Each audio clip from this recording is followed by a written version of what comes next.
Bien. Entonces, Cristina iba a dar el capítulo 5, ¿verdad? De Eh, Gombrich. sí, profe. Genial.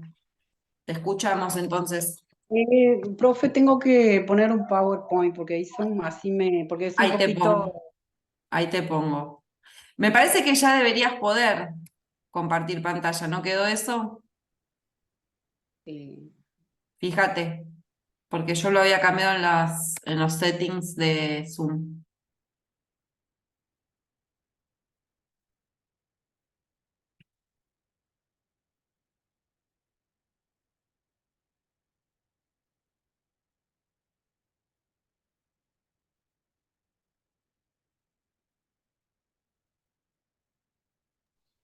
Profe, me dice que solo el anfitrión puede compartir. Yo no puedo, no me deja. Proba ahora,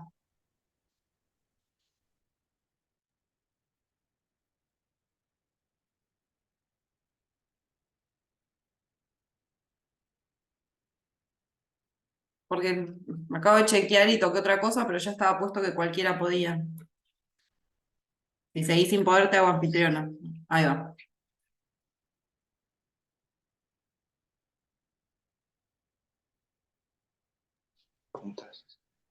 ¿Se ve, profe? Me veo a mí misma, Esto es una que reunión ya es recién. una tragedia verme tantas Ay, veces la cara, la verdad. no, profe. Es un placer. Es un horror. Ahora, Ahora sí, ahora estamos viendo conversaciones privadas. Ahora sí.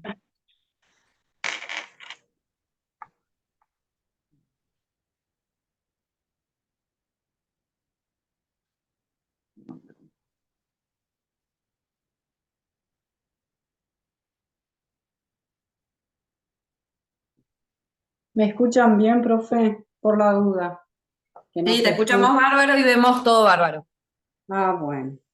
Bueno, como la profe dijo, a mí me tocó el capítulo 5 de Gombrich, Conquistador del Mundo, que son romanos, budistas, judíos y cristianos del siglo I al siglo IV.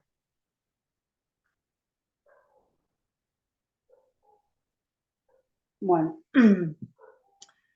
comienzo. Bueno, Pompeya en aquel tiempo era una ciudad romana que estaba influenciada, o sea, por el arte griego, pero que también contenía mucho reflejo, ¿no?, del arte helenístico. La mayoría de los artistas de esa época que trabajaban en Roma eran griegos. Eh, o sea, que la mayoría de ellos que estaban ahí eran griegos. Mientras Roma conquistaba y tomaba territorio, el arte a su medida fue cambiando, ¿no? Los artistas también se tuvieron, ¿no?, que adaptar a ese cambio que hizo mientras los romanos iban tomando territorio, ¿no? Y también se convertía así en la dueña del mundo.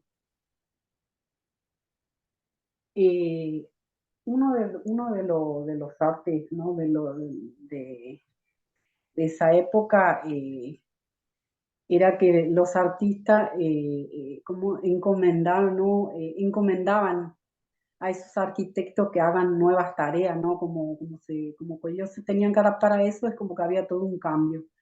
Entonces, como vemos en la primera imagen, es un acueducto que hicieron estos arquitectos, es una realización sobresaliente de los romanos que tuvo lugar probablemente en las obras que son los acueductos, la carretera, y eran, como así decir de una manera, sus baños públicos, como que todos los conocían, ¿no?, esos lugares. Y estas ruinas lo que hacían era que tenían una construcción según hacía verlo, era una construcción impresionante, era por la altura que tenían. Hasta el día de hoy esto se conserva, ¿no? Y por eso, por esto y por sus enormes pilares,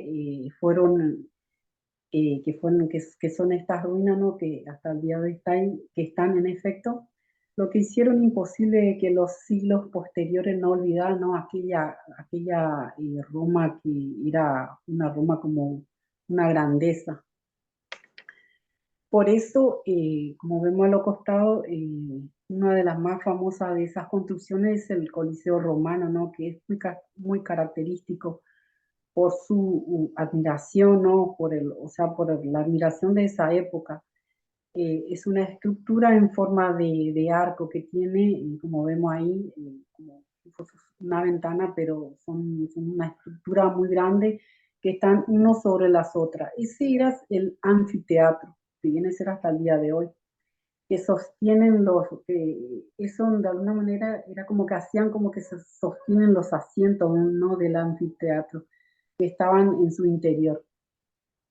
Pero el arquitecto romano lo que hacían era cubrían esos árboles con una pantalla de formas griegas. En realidad lo que hacían eran, aplicaban o sea, los tres estilos. Ellos hacían, porque tenían un primer piso que era una variante de estilo dórico. Incluso se conserva hasta el día de hoy lo que se llama metopas, que son unos mármol que pesan muchísimo. Es lo que con eso es lo que ellos apoyaban, ¿no? Como le dije recién, que son las metopas, ¿no? Que cubrían uno al lado de otro. Y también están los trilifos, que también son una especie de estructura, ¿no? Como que, como que sostiene, ¿no? Todo eso donde se ponían como si fuesen los asientos, ¿no? Y el segundo es el cólico y el tercero es una semicolumna corintia. Esta es una combinación de estructura con forma griega y tuvo también un gran influjo sobre las arquitecturas posteriores, ¿no? Eh, otras y otras ¿no? de estos arte, ¿no? De esa época es el Arco del Triunfo, ¿no? Que fue conocido por los arquitectos romanos, pero fue construido por los griegos. Este arco está construido con piedra, ¿no?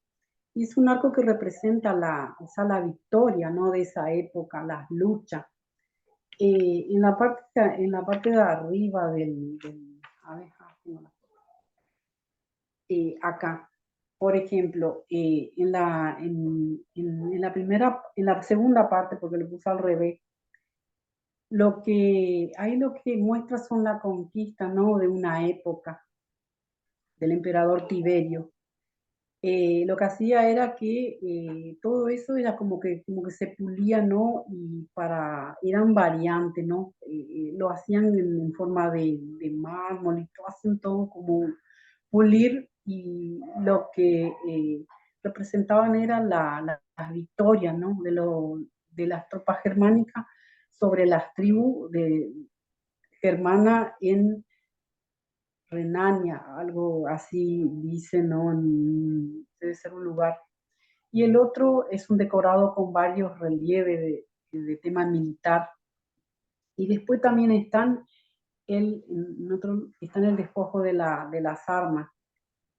O sea, todo lo que en esa época, ¿no? Esas guerras, todas esas revueltas que había, que como que saqueaban y iban todo lo que había, ¿no?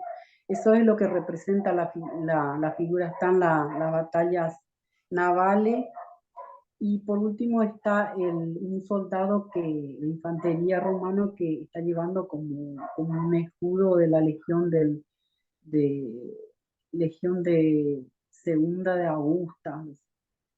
Después, bueno, esto sí sería lo del arco. Después tenemos bueno, estos arquitectos, una vez que iban construyendo todas estas cosas, ellos lo que hacían es dominaban este arte, ¿no? El arquitecto lo que hizo es pudo emplear en las construcciones de techos, como vemos acá, abovedado, ¿no? Que los romanos se convirtieron, ¿no?, en un gran experto del arte en el mundo entero. Abovedar es un recurso técnico, es el más grande y maravilloso, ¿no?, de los edificios, en el cual, como vemos acá, que es el panteón o templo. Era un lugar, este en realidad es una pintura, pero no, pero se asemeja a eso, ¿no? Es un templo de todos los dioses, ¿no? Este es el único templo de la antigüedad clásica que sigue aún siendo un lugar de adoración, ¿no? Eh, Porque en la época cristiana del cristianismo fue convertido en una iglesia. Eso fue lo que le preservó, ¿no?, de que esto se venga abajo, ¿no? O sea, que preservó la ruina. Su interior es como vemos, es una gran estancia circular, y en lo alto se ve como, así como tiene un tipo una bóveda y se ve como una abertura, por lo cual como que muestra el cielo, ¿no? Y se ve que no hay o sea, no tiene ninguna otra estructura así como abierta, como ventana, esas cosas no se ve. Pero todo el lugar donde se ve es como que tiene un relieve muy amplio, tiene una iluminación desde arriba. La enorme bóveda parece desplegarse con naturalidad, ¿no?, sobre el visitante o todo lo que mire, ¿no?, desde su lugar. Y esto fue característico, ¿no?, de los romanos, tomar de los griegos lo que a ellos les gustaba, ¿no?, y lo que ellos lo podían aplicar a su arte, ¿no?, y a sus propias necesidades. Una vez, eh, eh, una vez que ellos le aplicaban esto, también aplicaban los gustos de que eran como una enorme cabeza que hacían como de cera, las, las cuales curiosamente lo veían como algo religioso, por lo que debían encender el incenso, porque era una costumbre, como que era una costumbre, no, de los antepasados, llevar imágenes de los antepasados. Se cree que esto haya sido también eh, que estaba relacionado con el Egipto antiguo, ¿no? De alguna manera, según las imágenes de esas personas, lo que como que preservaba el alma. Pero cuando Roma posteriormente se convirtió en un imperio, el gusto del emperador de esa época era contemplada en señal de fidelidad, ¿no?, y obediencia. Estos retratos fueron encomendados por los artistas, ¿no? Y también tenían que tener muchas similitudes, y tenía que tener una intención menos alegre de lo que los griegos intentaban, ¿no?, hacer, ver como que tengan más similitudes, ¿no?, con estas cabezas así, de alguna manera, que lo hacían de cera. Eh, Después está esta famosa columna, que es la columna de Trajano también, que es otra tarea también que se le había encomendado, ¿no?, a los artistas, eh, como, porque esto viene del antiguo Oriente. También ellos, viste, deseaban proclamar así de alguna manera, porque estas columnas, como se ven, tiene como una legión, como una lucha. De alguna manera ellos proclamaban, ¿no?, su victoria, querían describir de alguna manera sus campañas, ¿no? Y la tallaban en esta columna de Trajano, ¿no?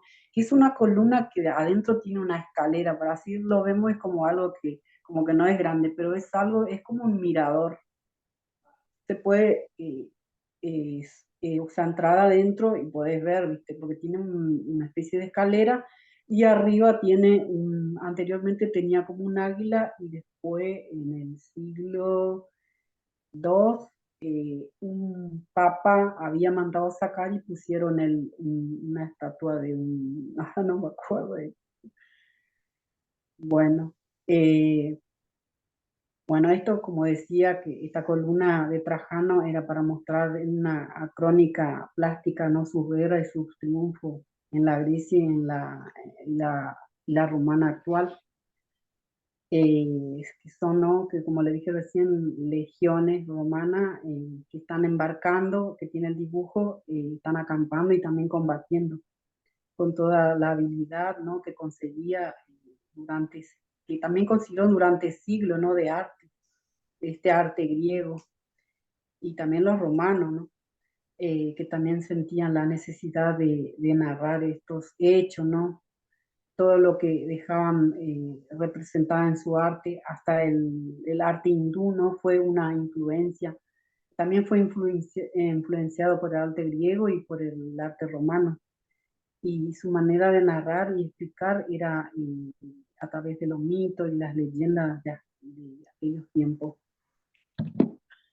Eh, En los primeros siglos ya de nuestra era, el arte helenístico y el romano se había desplazado. Los egipcios continuaban, ¿no? Enterrando a sus muertos, ¿no? En forma de momia, pero en lugar de añadirle imágenes suyas, o sea, ponerle un rostro que le parecía a ellos, sino ellos que hacían era un estilo egipcio, lo que hacían era pintar, mandaban a pintar por un artista que conocía todos los recursos de los griegos. Estos retratos estaban realizados con un artesano, no era un artesano humilde y de bajo precio, ¿no? Por su vigor y su realismo. Eh, lo, los egipcios de esa época no fueron los únicos en adaptar, ¿no? Los nuevos métodos artísticos de los romanos a que ellos adaptaron a sus necesidades, ¿no? Religiosas. Y también desde India. La manera de romana era que ellos describían y glorificaban a un héroe que también fue adaptado por otros artistas y se dedicaron a la narración de la conquista, ¿no? La historia de Buda. Como vemos ahí, la cabeza de Buda es un arte que floreció en la India, ¿no? Por primera vez. Y la primera vez que se fue, que se vio, o sea, que se presentó a Buda fue en un lugar, o sea, en un lugar fronterizo llamado Gándara. Buda es un joven príncipe Gautama. Yo no sé si los chicos recuerdan el año pasado en ACI, nosotros habíamos leído la obra de Buda, pero no me acuerdo. Eh, yo no lo sabía, pero después cuando busqué esta información y llegué a la realidad de que era el que habíamos leído el año pasado con el otro profesor de AC, que ahora no me acuerdo, que es Gautama, este príncipe que hace el camino y busca su camino, viste, que deja todo atrás. Bueno, de ahí es el que viene el Buda, ¿no? Porque nosotros relacionamos al Buda con el señor ese gordito, para decir de alguna manera, pero no, es como una expresión como para adaptarse al Buda actual, que el budismo viene por otro lado, no viene por una persona así, no, para representar, nada más que lo representan en estatua, así como nosotros lo vemos, pero no es así. Bueno, bueno, entonces como decía, que es la primera vez que se representa la cabeza de Buda, ¿no? Que fue en este lugar que se llama Gándara. Y también está la ley judía, ¿no? Que ello también es una religión también que aprendió a representar su historia sagrada, ¿no? Para incluir también a los creyentes, ¿no? Y de los judíos, ¿no? Esa ley que, que prohibía en realidad la creación de imágenes por temor a la idolatría. Sin embargo, los hechos de la ciudad, ciudades orientales, decoraban las paredes de su sinagoga con temas sacados del Antiguo Testamento. Una de esas pinturas se descubrió en el siglo III en Roma, en una guarnición que se llama, en una mesopotámica llamada el Dura Europo, ¿no? Se llama, ¿no?, el lugar, y es donde encontraron ahí como le vemos a Moisés, de una forma muy, no como nosotros la conocemos, ¿no? Pero bueno, es una gran obra de arte, Moisés sacando agua de una roca. Es una pintura muy poco naturalista, ¿no? Porque los judíos relataban por medio del Antiguo, o sea que ellos relataban esta imagen por medio del Antiguo Testamento, pero con una intención vagamente didáctica, porque ellos no se metían mucho porque ellos no adoraban las imágenes, no estaban de acuerdo con eso. Ellos lo que hacían era nada más por arte, no por algo, por religión, esa cosa, ¿no? Algo así. Bueno, porque ellos tenían poco interés, ¿no? Por lo natural. Y lo que hacía era que le daban para que hagan esta pintura a un artista de muy bajo costo, ¿no? Porque se nota en la pintura que es una pintura muy, no tiene como mucha luz, mucha pintura, es muy, muy simple. Eh, lo que sí es que conserva una belleza, ¿no? Porque hicieron los griegos de eso, ¿no? Que se haga como que sea algo bello, ¿no? Porque para los judíos no era eso, ¿no? Eh, bueno, a partir de esto también surgió el arte cristiano, que yo no pretendía también poner la realidad así, no como imitador o dramatismo como helénico, ¿no? Su arte era sencillo y sin caer, ¿no?, en lo primitivo, mostrando un mensaje claro y directo o sea, hacia los fieles. No se preocupaban por la belleza, ¿no? Como dije, sino que para ello era algo que ya estaba y no pasaba más allá de eso. Después este relieve que está en mármol, que es del sarcófago de Genu Visiu, así, Cripta de San Pedro. Es la primera, la primera vez se le pidió a los artistas cristianos que representaran, ¿no?, a la figura la figura de Jesús, ¿no? Sea una figura del Salvador y sus apóstoles, ¿no? Fue nuevamente la tradición griega lo que hizo, ¿no?, de esta figura una de las representaciones de Cristo, perteneciente al siglo IV, y en lugar de la figura que estamos acostumbrados a ver, vemos a Jesús en su juvenil belleza, ¿no? Es diferente. Sentado en su trono con Juan Pedro y San Pablo. Y hay un detalle muy particular que nos revela es que Jesús tiene su trono sobre el cielo, dice, ¿no?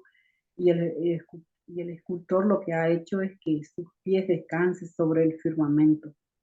Los orígenes de este arte cristiano aún retroceden más allá, ¿no?, de lo que se ve en este ejemplo, pero en los momentos primitivos nunca vemos, ¿no?, representado, o sea, Jesús representado a sí mismo. La imagen de Jesús, eh, eh, las imágenes de Jesús lo que hacían era que se representen en los lugares, ¿no?, donde se enterraban a los muertos, ¿no?, a los cristianos. Era el único lugar donde se podía representar, no en otro lado. Y en la pintura, por supuesto. Después, tenemos esta pintura que es de los tres jóvenes en el horno, que esto también relata un poco, está relatando también en una parte de la Biblia del Viejo Testamento, ¿no? Los tres jóvenes que pertenecen al ciclo tercero, muestra que estos artistas estaban familiarizados por alguna manera, ¿no? Con los procedimientos de la pintura helenística. Representa la figura humana con una manera muy así, muy poca, tiene muy como poca pincelada, pero por el carácter de la obra nos damos cuenta que tal ese efecto tiene recursos no, no tan interesados, no tan, ¿cómo? Se me va la palabra, Dios mío. No importa, igual Cristina, necesito que por favor vayas terminando porque ya son 9 Y y este es el 5. último, Ah, profe. genial. Bueno, profe, porque hay cosas que no me acuerdo muy bien, porque esto era bastante largo. Bueno, estos dos hombres, ¿no? Que están ahí vestidos, ¿no? Que es como se le ve, lo que tiene es, ¿no? Están vestidos de persa, para que nos demos cuenta, las llamas, la paloma que simboliza la ayuda no divina. Por eso todo aquello que no poseía significaba o sea, todo lo que estaba ahí y no tenía no significaba nada para nadie, era como descartado, ¿no? Como esos tres hombres visto de frente, mirando al espectador con su mano elevada en oración. Parece mostrar que la humanidad como que de alguna manera se preocupa más por las otras cosas que por la belleza, ¿no? Terrenal. Y bueno, y de alguna manera así es como que se fue también aceptando, se aceptó el cristianismo. Y esto dio también el fin al significado del mundo antiguo, ¿no? De alguna manera. Bueno, profe, era eso. Genial, Era un poco engorrosa esa parte porque, pero bueno. está muy bien. Bueno, eh, si querés dejar de compartir pero, pantalla.